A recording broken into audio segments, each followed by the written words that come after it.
Mummy जी, आपसे कितनी बार बोला है कि सुबह सुबह मंदिर मत जाया करो। घर में कितने काम होते हैं। पहले तो रात के जो बर्तन सिंक में हैं उन्हें साफ कीजिए और फिर सब्जी काटकर बना दो, वरना बबली और इनको निकलने में देर हो जाएगी। सुजाता अपनी सास कौशल्या जी से कहती है। कौशल्या जी बोली, बहू मुझे बस थोड़ी देर लगेगी, मंदिर हो आती हूँ, फिर बर्तन धो दूंगी। जूठे बर्तन धोने के बाद मुझे फिर से स्नान करना पड़ेगा। सुजाता ने कौशल्या जी के हाथ से पूजा की थाली लेकर एक किनारे पटक कर रख दी और बोली, जो बोल रही हूं चुपचाप करो। नहाना होगा तो फिर से नहा लेना। वैसे भी पानी बहुत सस्ता है, पर मेरा पसीना बहुत महंगा है। बढ़िया ही पूजा पाठ करने वाली। बेचारी कौशल्या जी चुपचाप जूठे बर्तन धोने लगी, फिर सब्जी काटकर बनाने लगी। पिछले कई वर्षों से उनका जीवन ऐसे ही कट रहा है। कौशल्या जी के पति प्रमोद बाबू बहुत भले इंसान थे। गांव में जमीन, घर, किसी चीज की कमी नहीं थी, तो गांव वाली जमीन अपने चचेरे भाई को रहने खाने के लिए दे रखी थी। प्रमोद बाबू ने शहर में नौकरी करते करते अपने बेटे को सेट कर दिया था, पर उसका मन काम में लगता ही नहीं था। एक रोज जब बेटे ने अपनी मर्जी से शादी करने की बात कही तो उन्होंने मना कर दिया। उस पर बेटे ने अपने पिता के साथ बहुत बुरा व्यवहार किया और शादी कर ली। उस दिन प्रमोद बाबू को आने वाले खतरे का एहसास हुआ और उन्होंने अपनी सारी संपत्ति अपनी पत्नी के नाम करने का फैसला लिया। वक्त के साथ साथ बेटे बहू के बदलते रंग ने प्रमोद बाबू को अंदर तक तोड़ दिया था। एक रोज अचानक सोते सोते ही वो इस दुनिया से चले गए। पीछे से कौशल्या जी उनकी यादों के सहारे जीने लगी। जिस घर की वो आज तक मालकिन थी, उस घर में ही उनके साथ नौकरों सा सुलूक होने लगा। अब उनका वक्त घर और बाहर के मंदिरों में या फिर घर के कामों में गुजरता था। हर पल उनके बेटा बहू उनसे सारी संपत्ति अपने नाम करवाने के उपाय ढूंढते रहते। कई बार घुमा फिरा कर उन लोगों ने संपत्ति अपने नाम करवानी भी चाही, तो वो कहती, सब कुछ तो तुम्हारा है, मैं तो बस नाम की मालकिन हूँ। इसी कारण बहू उन पर और भी अत्याचार करती थी। एक रोज राजीव के दफ्तर में उसके बॉस ने उसे सबके सामने बहुत बेइज्जत किया, क्योंकि वो ढंग से काम नहीं करता था। वो दफ्तर से घर लौटा और मुंह लटकाए सुजाता से बोला, इस नौकरी में कुछ नहीं रखा है। सोच रहा हूँ अपना बिजनेस कर लूं, पर मेरे पास जितने पैसे हैं उनमें बिजनेस नहीं होगा। क्या तुम्हारे पापा या भाई मेरी कोई मदद नहीं कर देंगे? अरे जब पैसे आ जाएंगे तो लौटा दूंगा। सुजाता बोली, आप भी हद करते हैं। अब क्या अपने ससुराल वालों से उधार लेंगे? राजीव बोला, तुम ही बताओ क्या करूं? इस नौकरी से तो गुजारा होने से रहा। बबली की ट्यूशन फीस, स्कूल फीस, कितने ही खर्च हैं, समझ में नहीं आ रहा कैसे सब पूरा करूं। सुजाता बोली, अपनी कंजूस माँ से क्यों नहीं पैसे निकलवाते? वो रहती हमारे साथ हैं और एक अठन्नी खर्च नहीं करती। सारी संपत्ति अपने कलेजे पर उठाकर ले जाएंगी। मेरा बस चले तो उनको कल ही वृद्धाश्रम भेज दूं, पर आपकी वजह से मैं ज्यादा कुछ नहीं कहती।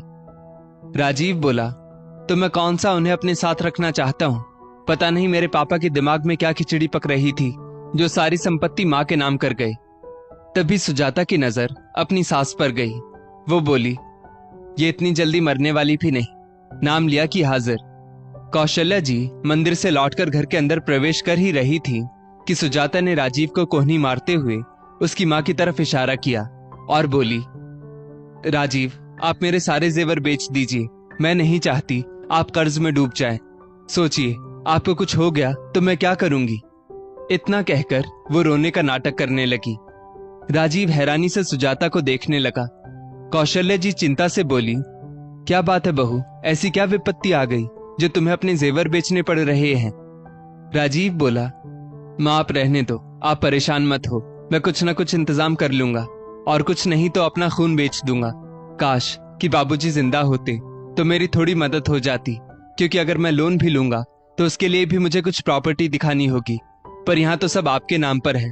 लगता है उन्हें मुझ पर विश्वास ही नहीं था।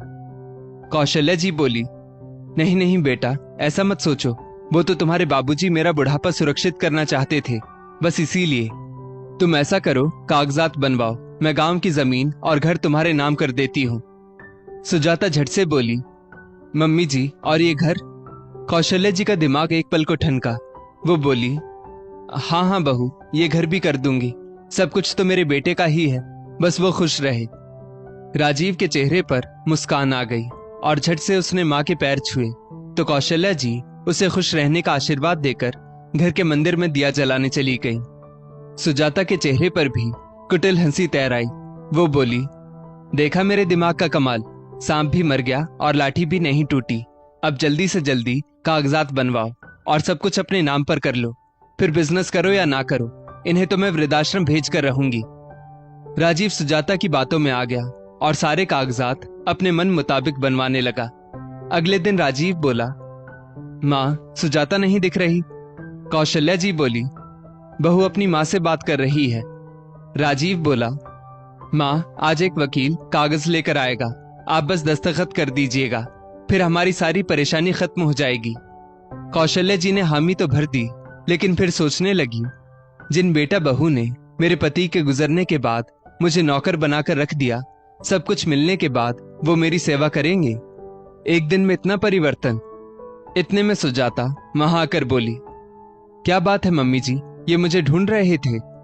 वो बोली, नहीं बहू, राजीव तो बस ऐसे ही पूछ रहा था, तुम अपनी माँ से बात करने में व्यस्त थी तो मैंने उसे नाश्ता दे दिया और वो चला गया। रोजाना की तरह सुजाता अपनी सहेली के घर बैठी थी। उसी बीच कोई आदमी प्रॉपर्टी के कागजात बनाकर घर आ गया। कौशल्या जी 8वीं पढ़ी लिखी थी, इतना तो वो पढ़ ही सकती थी। वो वकील से बोली, अगर मैं कुछ इसमें जोड़ना चाहूं तो जुड़ सकता है क्या? वकील बोला, हाँ हाँ माँ जी, क्यों नहीं, बताइए क्या जोड़ना है। कौशल्या जी ने ना जाने उस वकील को क्या कहा और उसने एक पैराग्राफ जोड़ दिया और दस्तखत करवा के एक कॉपी उनको भी दे दी और वहां से चला गया। शाम में राजीव बहुत खुश होकर मिठाई का डिब्बा लेकर अपनी माँ के पास आया और बोला, माँ आपने मेरे लिए जो किया है मैं उसे कभी नहीं भूल पाऊंगा। कौशल्या जी बोली, बेटा माता पिता बच्चों के लिए बलिदान नहीं बल्कि त्याग और समर्पण की भावना रखते हैं, यही सोचकर कि बच्चे माँ बाप का किया हुआ भूलेंगे नहीं। राजीव बोला, अरे नहीं नहीं माँ, मैं कभी नहीं भूलूंगा। इतना कहकर उसने माँ को मिठाई खिलाई और बीवी को आंख मारते हुए मिठाई का डब्बा उसकी तरफ बढ़ा दिया। वक्त बीता, राजीव ने गांव की संपत्ति अपनी माँ को बिना बताए बेच दी और अपना बिजनेस शुरू कर लिया। खूब फायदा भी हुआ। इतने पैसे आने के बाद राजीव और सुजाता के पांव जमीन पर ही नहीं टिक रहे थे। आए दिन घूमना या पार्टी करना, ऐसे ही उनकी जिंदगी चल रही थी। एक रोज कौशल्या जी सुजाता से बोली, बहू मेरे घुटने में बहुत दर्द हो रहा है, मुझे डॉक्टर को दिखा लाओ। सुजाता बोली, क्यों फालतू में पैसे खर्च करना, थोड़ा सा सरसों का तेल लगा लीजिए, दर्द ठीक हो जाएगा। हर चीज पर खर्च हो रहा था, पर जिसने पैसों का इंतजाम किया, बेटा बहू अब उसकी ही दवाइयां और रोटियां गिनने लगे। एक रोज शाम में कौशल्या जी अपने लिए चाय बना रही थी कि सुजाता वहां आई और बोली, मम्मी जी थोड़ा तो दूध में पानी मिलाकर चाय बनाओ, इतनी चाय बनाती है कि शाम होते होते 1.5-2 लीटर दूध खत्म हो जाता है। आज के बाद बिना मुझसे पूछे ना तो आप चाय बनाएंगी ना ही कुछ खाने का सामान लेंगी। इतना कहकर वो वहां से चली गई। अब कौशल्या जी के साथ फिर से बुरा व्यवहार होने लगा था। जब वो बेटे से कहती तो वो बोलता, माँ घर सुजाता चलाती है, आपको उसी के अनुसार रहना होगा और अगर आपको कोई दिक्कत है तो कहिए, मैं आपके रहने का इंतजाम वृद्धाश्रम में कर देता हूँ, क्योंकि मुझे मेरे घर में चिक चिक नहीं चाहिए। बेटे के ये शब्द कौशल्या जी के कानों में कील की तरह चुभने लगे और वो सोचने लगी, पति की मृत्यु के बाद बेटे के भरोसे ही तो वो जी रही थी। पति ने जाते वक्त कहा भी था, कौशल्या अपने जीते जी कभी किसी पर आंख मूंद कर भरोसा मत करना, पर सच कहा है किसी ने, माँ का दिल गाय का, पूत का दिल कसाई का।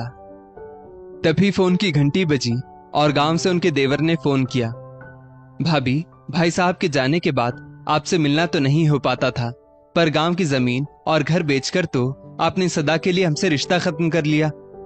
कौशल्या जी आश्चर्य से बोली, नहीं नहीं, घर और जमीन गिरवी रखी गई होंगी, बेची तो नहीं है।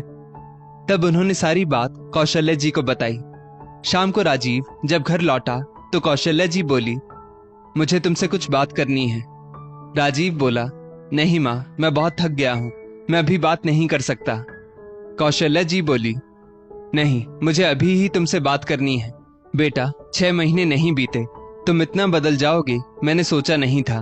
तरक्की करने के बाद इंसान को अपनी जमीन नहीं भूलनी चाहिए, और तुमने बिना मुझसे पूछे गांव की संपत्ति कैसे बेच दी। राजीव बोला, आपको इससे क्या मतलब?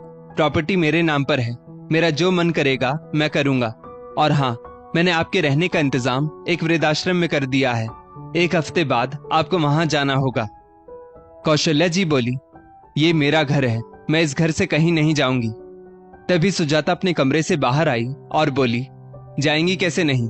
ये अब मेरा घर है और मुझे यहाँ कोई पुराना सामान नहीं चाहिए, और आप जो भी सामान लेकर जाएंगी मुझे दिखाकर ले जाना। कौशल्या जी की आंखों से झरझर आंसू बहने लगे। 2 दिन बाद घर पर राजीव और सुजाता के दोस्त आए थे। सुजाता कौशल्या जी से बोली, खबरदार जो अपने कमरे से निकली तो अपनी मनहूस शक्ल किसी को मत दिखाना। वैसे भी आप इस घर में 2 ही दिन की मेहमान हैं। सभी मेहमान बैठकर हंसी मजाक कर रहे थे।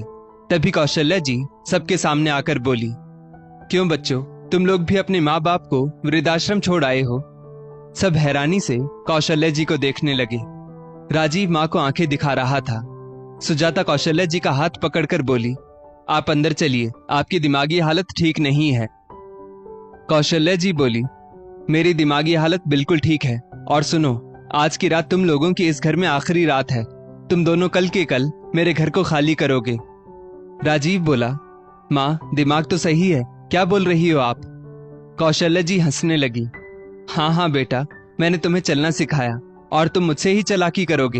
एक बार घर के कागजात ध्यान से पढ़ लेना, और कल अगर तुमने घर खाली नहीं किया तो सुबह पुलिस आ जाएगी, क्योंकि मैंने तुम लोगों के खिलाफ कंप्लेन कर दी है। राजीव का एक दोस्त बोला, राजीव एक बार घर के कागज तो देख लो।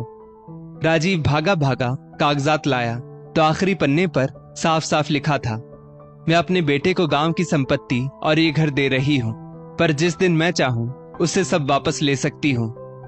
राजीव बोला, पर ये तो मैंने मेंशन नहीं किया था। कौशल्या जी बोली, ये मैंने जोड़ा था क्योंकि मुझे तुम लोगों की मंशा पर उसी दिन शक हो गया था जब तुम्हारी पत्नी ने इस घर को भी तुम्हारे नाम करने की बात की थी। राजीव के सभी दोस्त कहने लगे, राजीव तुमने अपनी माँ के साथ धोखा किया। जो अपनी माँ के साथ धोखा कर सकता है वो हमारे साथ क्यों नहीं करेगा? हम तुम्हारे साथ बिजनेस नहीं करना चाहते। और वो सब चले गए। कौशल्या जी बोली, बस आज रात का समय है, जो सामान लेना है ले लो और सुबह तक घर को खाली करो। सुजाता बोली, आप इतनी कठोर कैसे हो सकती हैं? कौशल्या जी बोली, कोई भी माँ कठोर नहीं होती, बच्चे अपनी चाल से उसे मजबूर कर देते हैं ताकि माँ बच्चों को सबक सिखा सके। राजीव और सुजाता कौशल्या जी के पैर पकड़कर माफी मांगने लगे। कौशल्या जी बोली, अगर तुम गलती करते तो मैं तुम्हें माफ कर देती, पर तुमने मेरे साथ धोखा किया। तुम्हारे पिता ने जो निर्णय लिया था बिल्कुल सही लिया था। मानती हूँ माँ ममता में अंधी हो जाती है, पर अब मैं ऐसा कुछ करूंगी कि सभी माँओं की आंखें खुल जाएंगी और वो कभी आंख मूंद कर अपने बच्चों पर भरोसा नहीं करेंगी। इतना कहकर कौशल्या जी अपने कमरे में चली गई और दरवाजा बंद कर लिया। उस रात किसी को नींद नहीं आई। सुबह सिर पकड़कर दोनों पति पत्नी सोच ही रहे थे कि क्या करें। तभी दरवाजे पर वकील और पुलिस आई और राजीव और सुजाता को घर खाली करने के लिए कहा।